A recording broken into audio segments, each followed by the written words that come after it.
staff, you're all very, very welcome to the performance here this evening. And without any further ado, we'll go forward with that, and I hope you enjoy it. Thanks be to God, the snow has stayed away for us this evening, so we're privileged to be here for this particular evening. So I hope you enjoy it, and we'll speak later. So thank you very much.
there to a little village near Salzburg called Orbendorf.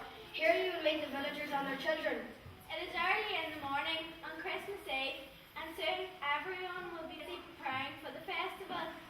There will be a Christmas pageant later, telling the story of the Nativity, and at midnight everyone will go to church for midnight mass. Father Joseph Moore is the parish priest, and Franz Graber from nearby Arnsdorf is the village schoolmaster. He is also the church organist and very proud of the music produced in the tiny church. So here we are. Dawn is breaking and the air is crisp and still, but with the promise of snow later. No one is up yet except for Father Joseph, who can't sleep worrying about his Christmas sermon. Oh yes, and the church mice will come out to play.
Thank you.